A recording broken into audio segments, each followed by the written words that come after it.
lilofanya kijiji hicho kupewa jina hilo. Mazingira yalioje katika eneo la Tingwa, kaunti ya Elgeyo Marakwet, miamba tumbi nzima inayokurubiana na vilima vilivyomo kwenye mkingamo wa mkondo wa maji pamoja na majabali. Ila nyumba nzuri si mlango, kuna mengi tu usiyojua humu ndani. Mnamo mwaka 1997, jambo ambalo si la kawaida lilifanyika na mama huyu alikuwepo kutusimulia. Mvua ilinyesha kabisa, maporomoko ya ardhi ikatokea. Tukatatizika, manyumba yakachukuliwa. Hata manyumba yenyewe mahali popote palikuwa maji.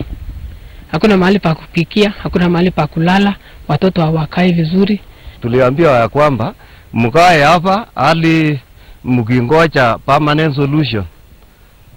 Lakini kutoka siku hiyo mpaka wa leo hatujapata solution ya permanent, kwa maana tunaishi temporary tena katika hali ambayo mnaona tunaishi hapa sasa. Jelagat ni mmoja kati ya watu takriban 500 waliosalia bila makazi na wakakita kambi katika kambi hii inayojulikana kama El Nino.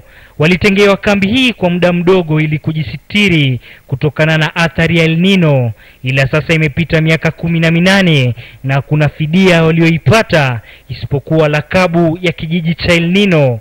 Tulipohama hapa kwa sababu El Nino ndio ilituhamisha tukuja hapa, sasa ndio hiyo jina El Nino ndio ikapatiwa hapa.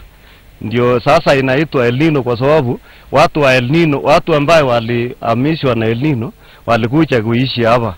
Lakini zamani ilikuwa inaitwa Kimoroni.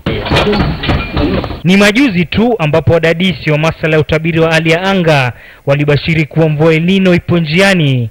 Habari ambazo zilitutulisha mioyo ya wengi huku, kwani kwao hawana pahali pa kujistiri.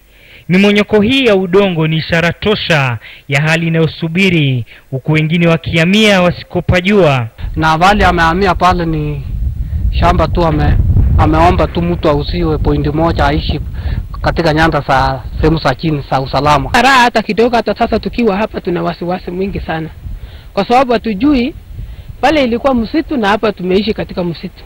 Hatujui kama hii itangolewa pia itumalize hapa ama tutabaki. Kwa miaka nyingi sasa jamaa hapa wameharibikiwa, huku watoto hawa hawafahamu kwingine isipokuwa eneo hili. Elvis Kosgei, KTN leo.